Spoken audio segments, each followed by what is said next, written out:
Well, hello everyone. Although I have a woodworking page, I just kind of felt like sharing with you guys my process for changing the oil in my truck for the first time on my LMM Duramax diesel. Let me show you what I got. So I've got some AMSOIL, max duty protection, 15W40 oil. I've got 11 quarts because I'm going to be running this Caterpillar enlarged oil filter, and basically it takes an entire extra quart because it's quite large.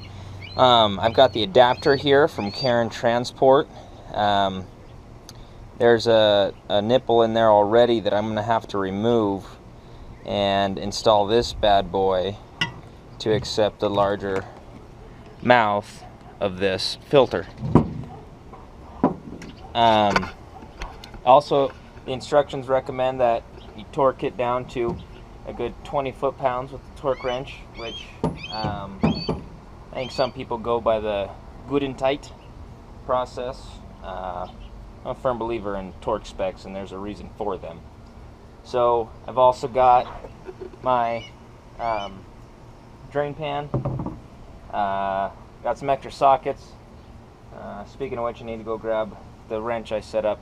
I'm told that the drain plug is 16 millimeter, but could be anything. I've also got a can of brake clean here because that stuff comes in handy. As of right now, I've got the truck parked in the dirt here because oil spills, you know, it's probably not EPA friendly, but I'd rather do it there than in our stained concrete driveway. I do, however, have a big old piece of cardboard under there that's gonna hopefully take up any spills. So right here we got top of the motor, obviously, and I'm gonna crack this bad boy to help get there it is. Whew, that's tight. Help with a little bit of airflow so it doesn't create a vacuum when the oil's draining. We want it to be able to flow steady. I've already warmed up the truck to about half of operating temperature. I don't want it scalding hot when I'm taking it out, but I do want it to flow pretty well. I do want to show you something else. I have deleted the badges as of today. There was also some chrome trim around the fender wells that I took off, and it looks much better, clean and sleek. She definitely needs some nice wheels and tires. So, okay, I'm going to stop the video now, and we'll get under the truck and drain some oil. Alright, well, we're now under the truck. Unfortunately for me, I have a stock height truck. I like it that way. A lot of the videos you see online of guys doing this, they all have lifted trucks, so it makes this a lot easier. Luckily though, it being a big truck, it still gives me some room to crawl under here. So, let's get to it. See if we can't get this drain plug out of here for now. And rotate you guys around. Okay. I'm hoping there you can see the drain plug. So, there's no way that's a 16 millimeter. Nope. Okie dokie. So, redo. I'm gonna go grab some sockets. Alright everybody, we're back. And turns out 14 millimeter socket is gonna be our chicken. So, hopefully you can see that. And I do recommend a little extension because you'll just hit stuff on the way. So, there it goes. Kind of threw my drain pan though. Oh, and see there, it's coming. That's why we got the old cardboard down. So,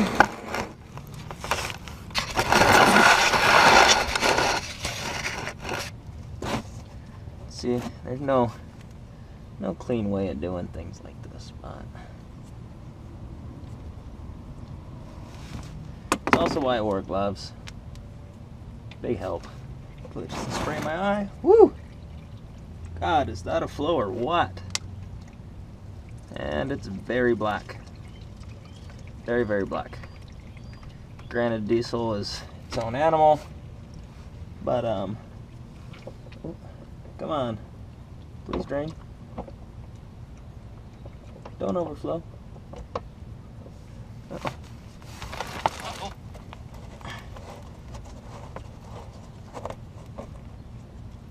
Uh-oh. Uh-oh. We may have a problem. Come on, oil pan. I have one of those oil pans that's got a center in it and just a hole for it to drain into the pan, which is great and all, but it's pooling. Maybe I can show you. There you can see that. Ooh, for a second there it was filling so fast I really thought I was just going to have a big mess on my hands. Turns out I'm okay. So, I'm going to let this drain for a minute and we'll come back.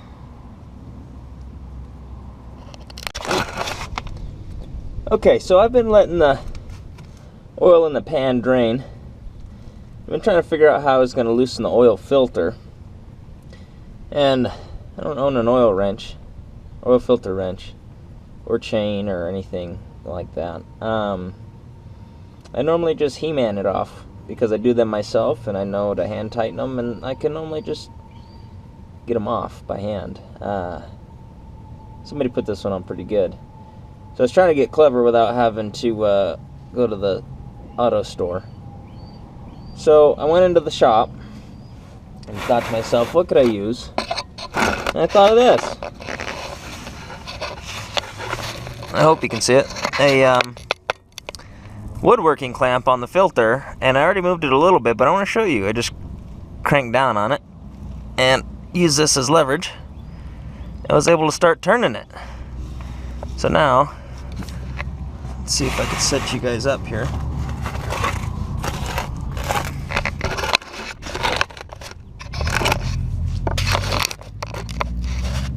Okay, I'm gonna loosen her up here.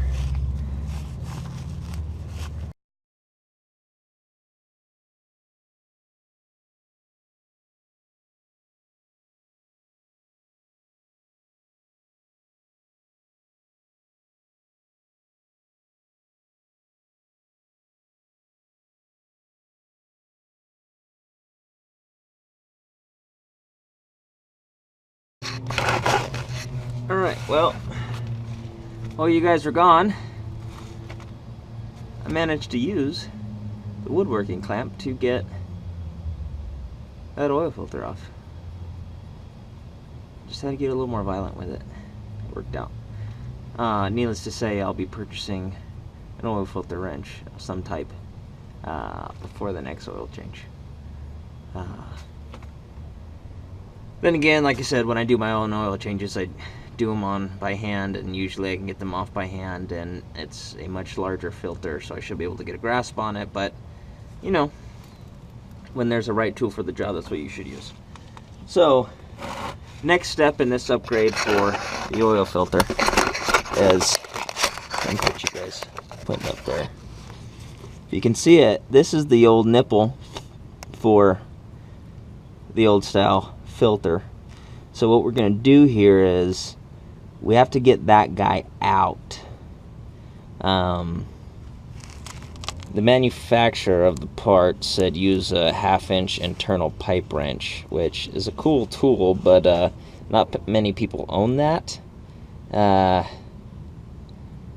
So the other thing is just like some vice grips or channel locks and gripper and ripper. So I'm going to give that a shot, and when I bring you back, I'll let you know how fantastic that went. My buddy Zach just did one. He did it on his LMM, and he did it with a pair of crescent wrench, or not crescent wrench, but channel locks, and he got it done, but he said it wasn't too easy, and he mauled up the nipple. Not that it matters because we're replacing it, but it is what it is. So I'm gonna give it a shot. Alright guys, we're back. got that thing off. It wasn't too bad. Here it is. So this is what your oil filter screws onto, and I mangled it. I don't know what kind of focus is happening here, but I mangled up the thread. So the last thing we'd want to do is put this back in here and try to get a oil filter on there. That would just be super bad news. So got my new adapter here. We're gonna see how this guy goes. We're supposed to torque it down to 20 foot-pounds, and already got the wrench set. I'm gonna climb back under, and we're gonna set this guy in here, and then get that cat oil filter put in hand tight. Okay, well, we're back under the truck, and we're going to install this new adapter, and got the torque wrench ready and everything, so let's see how this goes. I think you can see there. Ow! Oh! Cross member right to the shoulder. Oh! Whew! That'll make you feel good. Okay, come on. Sometimes fine thread is the worst because getting it started, it's just not easy. I'll get it. Oh, there she goes. Okay.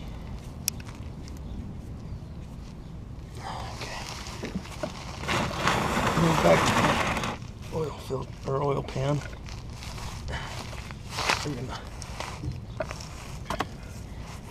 This guy in here, this is a 15/16 socket, by the way. And it is tight-ish. I mean, the nipple came out of there. There's no way that was replaced. I mean, people don't normally just do that. Maybe I can just take this off here. Just do it by hand to some degree. There we go. I'll just get it on there as best we can. Maybe it's a little faster this way. At least I'm hoping.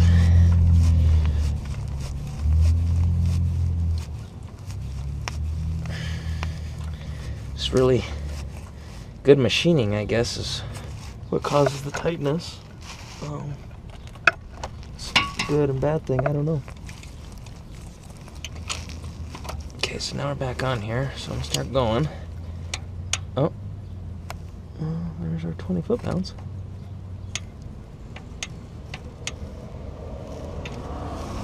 Okay, well, 20 foot-pounds doesn't feel like much, but that's okay. So I'm gonna go get the filter, and as always, I'm gonna take my index finger with some fresh oil and rub that around the lip of the oil filter. I'm gonna bring it back.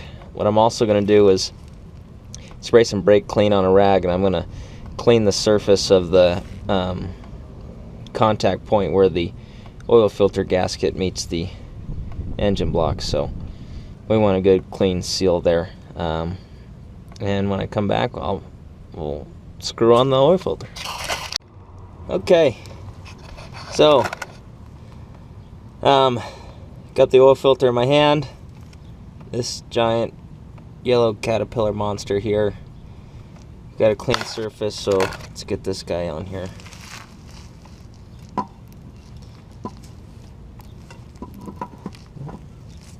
Can't believe somebody figured out that this is supposed to fit. Pretty cool though. Plenty of room for it. No doubt about that, but it is literally twice as long as a factory oil filter. The other benefit about this thing is, I believe factory oil filters filter something 4 or 5 microns, and this bad boy will filter down to 2 microns without a bypass valve, which is super cool. For those of you that don't know, a regular oil filter will have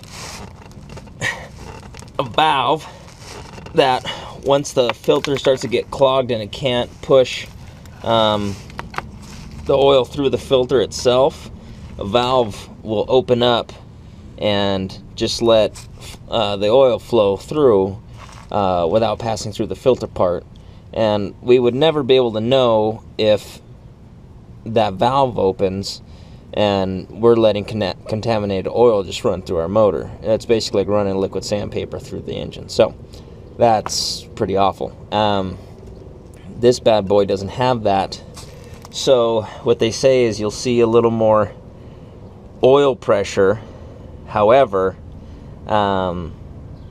that's only because there's no bypass valve. Basically, the engine has to pump oil through the filter no matter what. But as large as it is, this is really, the size of this filter matches the engine. The OEM size filters just don't match, and that's why they have a bypass valve, because that's kind of a fail-safe, so that you don't starve the motor of oil, but at the same time you could be sending contaminated oil through the engine. So that's not really a good compromise in my opinion, and obviously the people who came up with this idea. So Karent Transport, I think this is brilliant. I'll get this sucker on just a little tighter.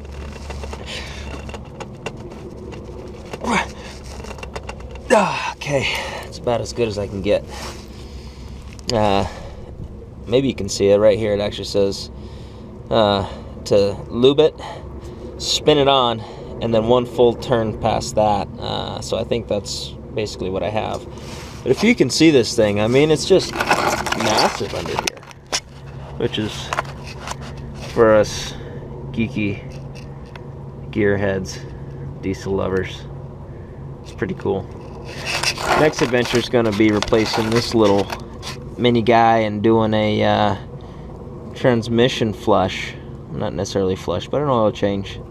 Probably not going to do the big filter and drop the pan until I get a deep pan, the Mag High Tech or one of those brands. They are expensive, but you know, they hold more transmission fluid, which is always a good thing. And they have fins on them to keep the transmission a little cooler, and Allison's run a little hotter as it is, so I don't think that could hurt anything. A lot of guys run them, so I'll get that here at some point. So next step is go topside and let's fill her up. So some of you may know oil fillers get funnels, cones, whatever you want to call them. They get dirty, such as this, pretty nasty, because usually you leave them outside or wherever, and the oil just makes stuff stick. So take the old brake clean here. I'm gonna spray this thing down. The last thing with all the work we've just done getting that new filter in there is, you know, contaminate our oil and get stuff in the motor. And although I think little bits of debris, that badass new filter we just put in would take care of it, but just not worth it in any way, considering diesel motors are, you know, just a little more temperamental as far as those things go. I could take my blue truck here, which is just a half-ton Sierra with a 4.8 liter V8, which is from same family as the 5.3, the 6 liter, and all the LS motors. I think you could run just some dirty oil through that thing and it's just going to keep going. Just the nature of the motor. They're just kind of the things that keep on going. I've actually got a buddy who has a 2010 Chevy Silverado with the 5.3 liter 6-speed transmission, and I don't think he knew, it could have been before he bought it, but somebody had or basically what happened is the head gaskets, one of them was gone, and he had contaminated oil. He had coolant in the oil, and he had one of the nastiest, basically everything, the oil pan, forget what you call it, but as soon as you pull the valve covers off, and so the whole valve train under the intake, all that stuff, it was just horrible. It was so nasty, but the truck was running, and I couldn't believe it. So my boy Chip at Chip Lancaster Auto and Customs. Amazing mechanic, Chevy lover, of course. He got that truck all running up again and kept it going, cleaned it all out, got all that sludge and nastiness out of the contaminated oil and coolant. And the truck's still on the road today. And like I said, those Chevy motors are pretty incredible. So, all right, I'm gonna switch back over here. Now we're gonna get this sucker filled up. Got the biggest mouth I could here, and bear with me. I'm gonna go get the oil real quick.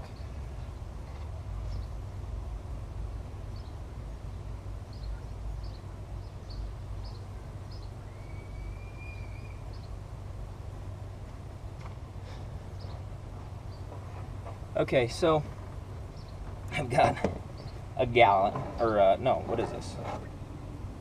2.5 gallons. I'm sorry, I don't know why I said a gallon. I knew that.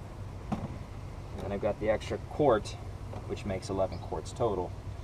And as I said before, my boy Zach just did this recently, doing the filter change, and so to the cat filter. And this is actually, he's who I get my oil through. Thanks, bud.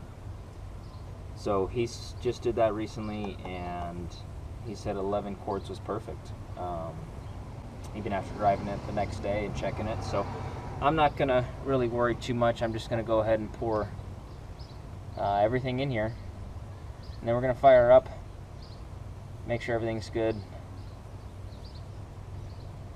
We'll check the fluid level just to see, just because I'm curious, of course. But oh man, this thing's gonna be interesting.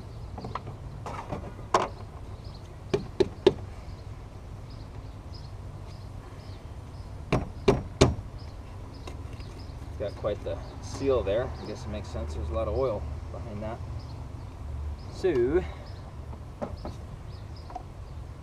okay, that's gone.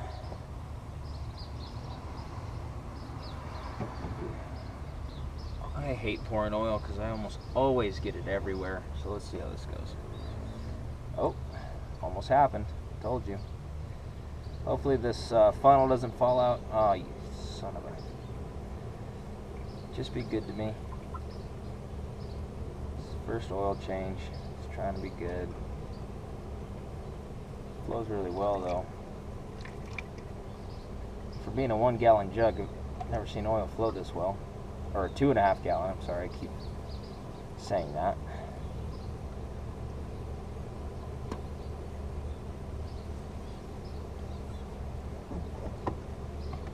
Every last bit of that flow in there.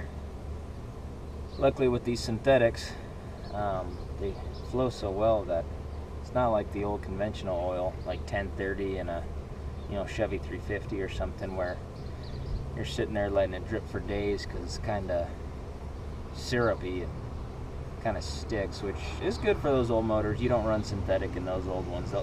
They'll take just conventional 1030 all day long and be happy about it. This synthetic stuff though just slides, which is what you want. It's the amazing part about it. There's lots of videos on the internet about synthetic versus conventional. Go look them up all over YouTube.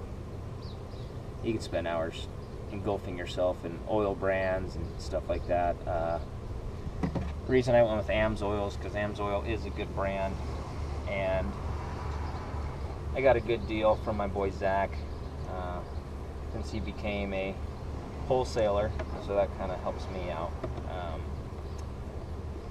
This also is my first diesel, so we'll see how this goes. Let's get this under here. Although it's my first diesel, maybe it's because it's my first diesel, I'm going to do every precaution I can to take care of this thing. It does have 147,000 miles on it, so I figure anything I can do to help this bad boy be in top shape is the best thing I can do. So I have a fast fuel or lift pump on its way. I already got the beans sump kit. And so probably next weekend I'll install the fast lift pump and the sump kit, and that will help filter the fuel better, as diesel fuel is not usually very clean, and air in fuel just from being sloshed around the tank can get sent to the engine, and that really hurts the life of the injectors. So injectors are expensive, and I'm, you know, not one to want to just be spending money for no reason. So that's going to be the next thing. So basically that's it. I think I can take care of just checking the oil by myself. You guys saw my process. She's all cleaned up, buttoned up. Oh, one thing I did want to show you is the reason I did the whole cardboard thing under the truck, even though I was on dirt. I'll show you. That's why. Oil changes are horrible. When trucks are up on a lift, it's so much easier, and usually you've got a pedestal drain pan, and you can have everything flow in there. It's really no big deal. You're standing right underneath the car. It makes everything so much easier and nicer, but it's not the case when I do it in the driveway. I was going to go to Chip's shop today, Lancaster Auto. He works 6 days a week, almost every week. He decided to take a Saturday off, so I don't blame the man. Just unfortunate I couldn't do my oil change up on the lift, but it's done. The oil, I mean, you can see that oil there on the cardboard. It's nasty. It was really black. So I bought it from a dealership up in Idaho. Good reviews on the dealership, but you know, I really don't know what they did. I mean, the truck's pretty rusty underneath. I'm pretty sure somebody dropped it in a mud hole and never washed the underside of the truck. So then they just spray painted over everything to make it look good. I bought it anyways. It was such a screaming deal, I couldn't pass it up. But the problem is, you know, I don't know if they changed the oil. It's an AC Delco filter. The transmission filter is also AC Delco, so that's good too. I mean, whoever did it, whether it was the last owner of the dealership, I mean, that's good. But the oil was dirty, and diesel oil is just nasty anyway, just the nature of the beast. But I'm going to do another video when in 5,000 miles, when I do the next oil change, and we're going to see how that cat filter does. We're going to see you know, the difference it makes. And I probably won't do another long video like this where I'm doing the whole oil change. You guys already saw that part, so we'll do that. But I will probably make a video for when I do the fast lift pump and the sump pump, which I don't think they'll be too bad. That might take a few hours though, so there'll be some fast forwarding there probably. And anyways, thanks for watching. Like I said, I have a woodworking page, but I'm just a DIY kind of guy. I like doing my own thing and get my hands dirty. So if you guys want to follow, subscribe, just support watching the stuff I do for fun, because I enjoy doing it all. It'd be cool to hear comments and see followers and get your guys' feedback. Thanks, everyone.